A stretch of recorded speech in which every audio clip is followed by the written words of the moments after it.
อยอำเภอสารพีถ่ายไม่ทัน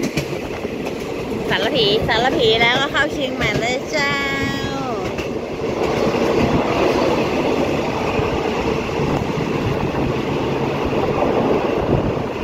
เมื่อกี้คือสถานีสารพีนะคะ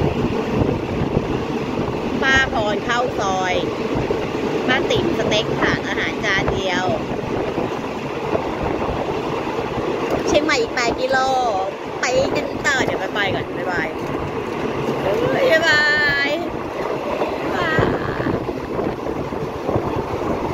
อีก8 กิโล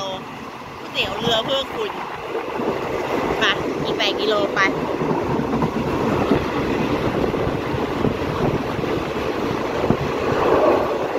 อีก8 กิโลค่ะ8 กิโลเท่านั้นก็จะถึง